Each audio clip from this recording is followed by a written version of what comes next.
Hello and welcome to Brax will let you know, one voice at a time. And today I have a very special guest. Care to introduce yourself? Hi, I'm Aidan. I'm a fiber artist and a tattoo artist. Awesome. Thank you. Thank you.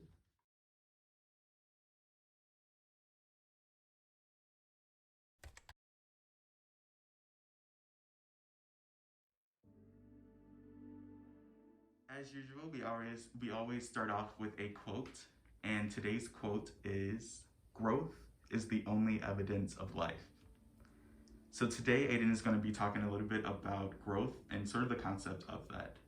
So when you hear the term growth, what comes to mind for you?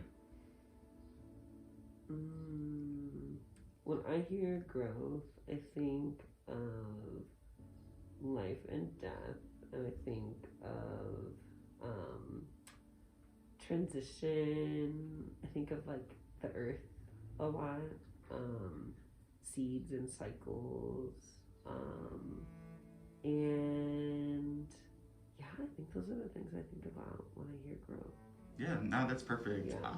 So I told you I was going to share with you a story. So I saw a YouTube channel, um, and his name is Hines, and he was basically talking about how him and his daughter were walking throughout nature or whatever, and they sort of had a revelation of a tree, and essentially saying how typically you don't see trees grow every time because it kind of goes unnoticed, but you see like them in like the weathered storm and like the leaves are sprouting, but you don't actually see it get like wider or like, you know what I mean, or taller. Sometimes it kind of just happens.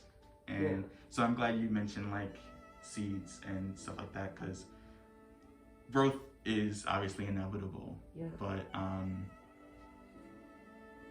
it's difficult to sort of identify it 24/7. Yeah, you don't always see it, and like, but it's always there. Yeah. Looking back, how have you grown thus far? How have I grown thus far? Wow. Physically or mentally or both? That's the thing, yeah, because I think when we, and that's in my notebook, but I think when we think about growth, it's always typically in like a physical sense.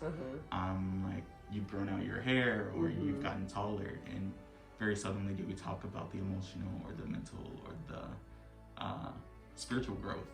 Yeah. So whatever is resonating with you, how would you answer it? Well, I think for a long time,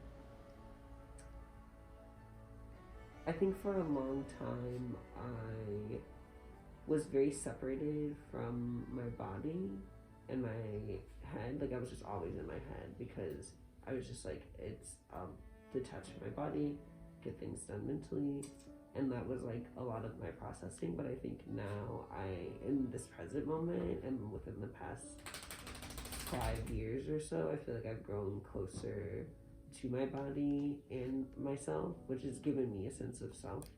But I also feel like, can you sit down? Okay. I also feel like, because of that, I feel like I'm learning how to balance like living a little bit more, if that makes sense. Yeah. How have you sort of come to terms with that sort of state of growth? Does that make sense? Or like, how have you sort of accepted and honored that? I think maintaining my emotional and physical boundaries. So like just constantly checking in with my emotional self and my physical self and being like, you know, like, is this okay? Is this not okay? And like, where could that be coming from? The two are not separate. They're synonymous. They're working together. So I just have to work with myself to take care of myself, essentially. Because I don't think that was something that I was ever taught.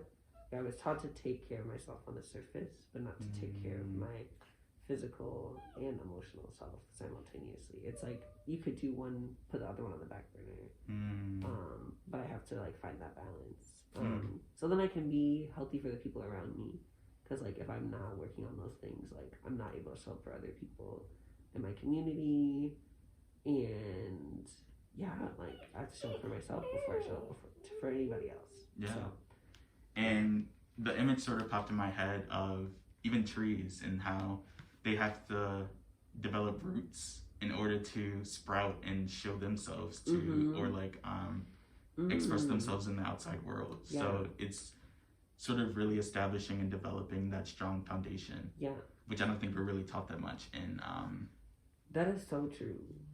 That is so true. We're not taught that. I know we talked about when you think about growth, it's typically physical.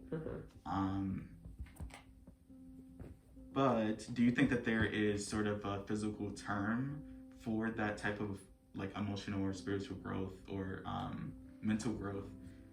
Or is it just like a sort of energy or like, do you think you can see emotional or mental growth? I think you can feel it. I think if you're, I think it's about, once you're sitting with yourself in the uncomfortability of yourself and you're learning to love yourself, even when it's hard, I think it's a feeling of confidence, it's a feeling of courage, a feeling of trust, like eliminating the doubt, and like being able to balance, being self-critical but also being kind to yourself, and I think like unlearning and relearning like patterns that have been taught to me. I think it's just like how you feel, like you're like, does this feel familiar? Why does it feel familiar? Is this good? Is this bad? And I think like the more that you like sit down and take the time to feel, that's like when you're like able to like be like, oh wow, that's what growth looks like. That's what growth feels like. That's what I should say. Yeah, I don't know if that made sense. No, yeah. Growth. It's a combination of feelings. Yeah. Because it's a combination of like lived experiences. And the good and the bad. Yeah. Because the bad will have to happen inevitably. Yeah. Interesting. Yeah. And even like the tree, like, parts of the tree have bad stuff happen to it, but they still continue to grow. Yeah. Where have you seen growth in ways that you did not have imagined, or you never would have imagined before in yourself? I definitely, my younger self would have never imagined like, because there was no representation for growth and like what that could look like and how it could manifest in like the multiple directions and layers that come with growth. I think my younger self wouldn't have been able to imagine like me growing into myself. I think I would have imagined me growing into a system or an idea, and I think now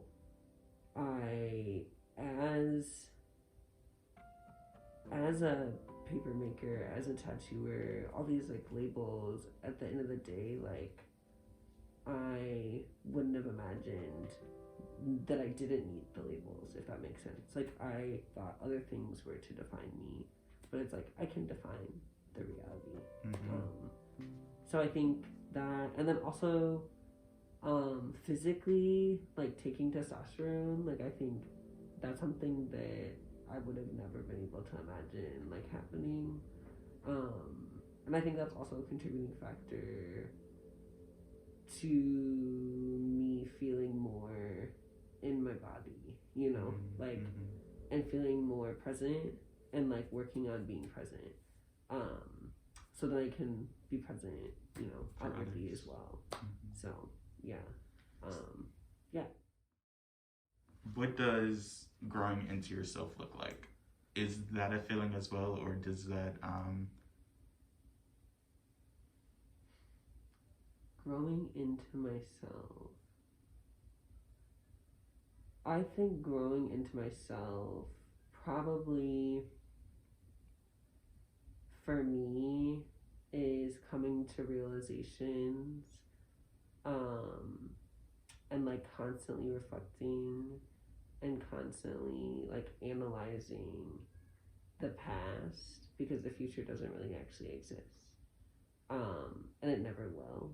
And as long as I'm like taking the time to analyze things in the past, forgive myself, forgive the past, and move forward with like keeping, almost having like the past experiences, lived experiences, being like a marker for growth, being like, yeah, that did happen, but despite that, I'm here right now, and what can I do right now to either avoid that or also to enrich that, like kind of even. And that's also kind of like how I feel. Like I used to work on a farm, and like when you're on a farm, like stuff goes wrong all the time, but at the end of the day, like you have to be there, and you have to show up and enrich it and like nourish it, care for it, even when it's like not great and fun all the time.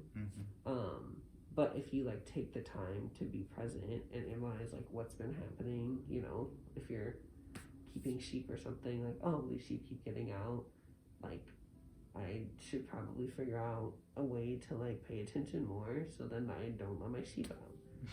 I don't know, that was a bad excuse, but essentially I feel like just learning how to reflect on the past so I can show up in the present.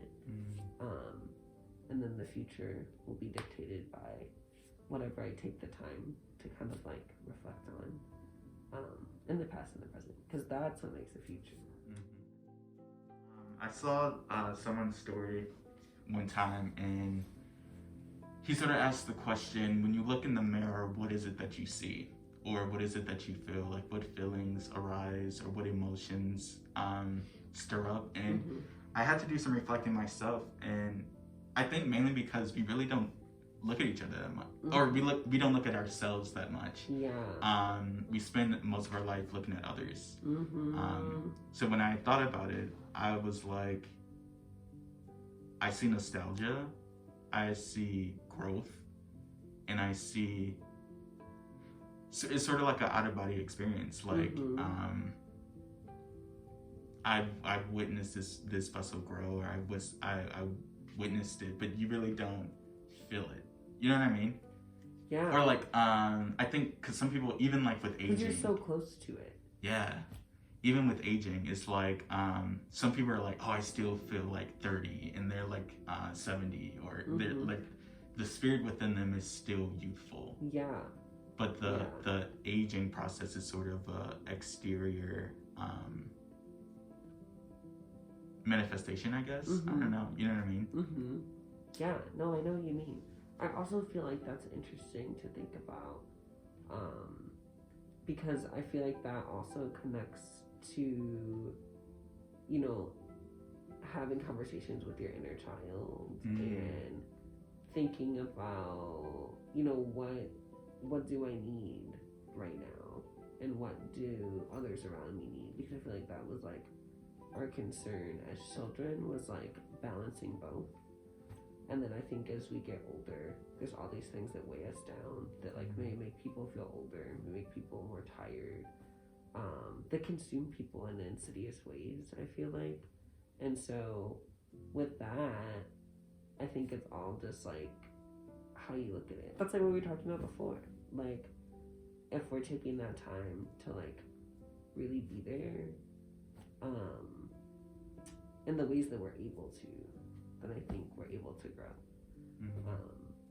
And then also, I feel like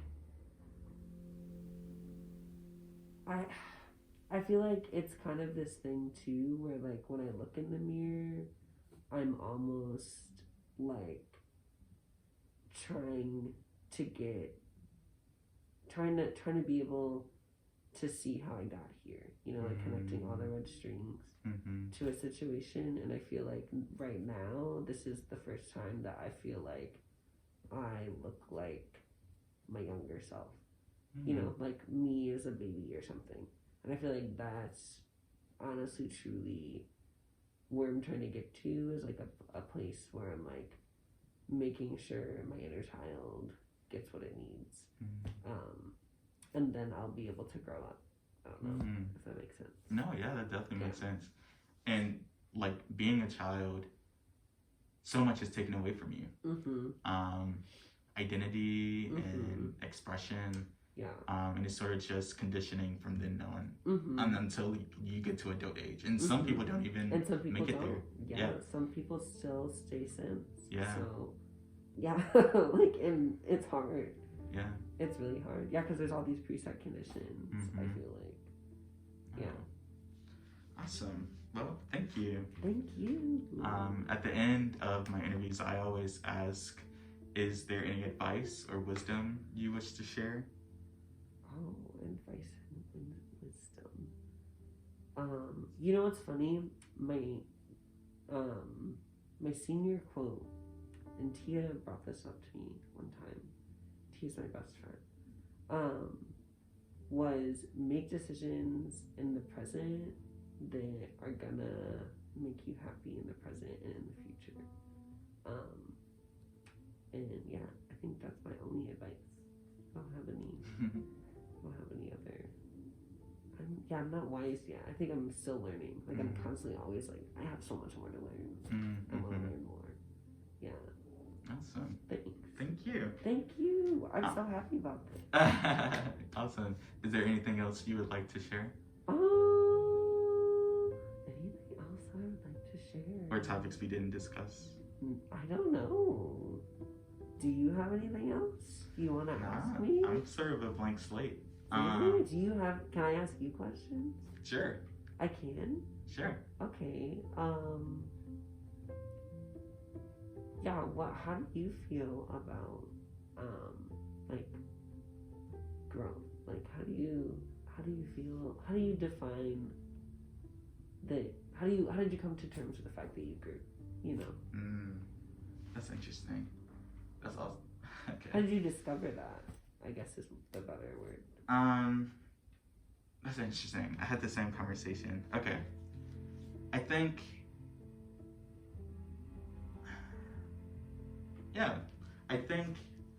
I never really took the time to establish that. I think a lot of my mindset or the way I've been conditioned is always like looking forward to the future, or what can I do next, or how can I get better? Yeah. So it's kind of difficult to sort of take a step back, and I mean it's not difficult, but I just haven't learned sort of how to take a step back and appreciate the growth or the wisdom or the skill sets that I have established. So I don't know. I think it definitely comes back to staying present and also taking a step back and seeing how much you've done. And I think that can be difficult, especially since we're always so fast paced. Yeah. But yeah, I mean, I can appreciate what I've done thus far. And like I said earlier, the physical growth, like I'm always like, oh, my hair's growing, but I never really take the step back and thank you. I never really take the step back to see how I've grown emotionally or mentally. And I think, as sad as it is to say, we don't really notice it until someone sort of says it. Or oh, I see that you've grown, or maybe you don't do, or you're not engaged in like those toxic relationships as you used to be in. So yeah, I don't know. I think measuring that is something that I'll have to establish for myself and not rely on the outside world to define it for me. Yeah, wow, that's powerful. Because I feel like that's what happens, like everything outside of ourselves is defining who we are and how we take up space and how we like navigate spaces, and then we don't really take the time to figure out how to navigate ourselves. Yeah, wow, good answer. Like Jeopardy when it's like good answer. Yeah. Is that Jeopardy or is that Family Feud? Family Feud. Good. Oh answer. yeah, good answer. Good answer. And they pat each other on the back. Yeah. Yeah. Yeah. Wow. Yeah. Well, thank you again. Thank you. And this has been Brax Will Let You Know, where we are using the voices in this world for the change we need in the world. And we will see you next time. Thank you so much.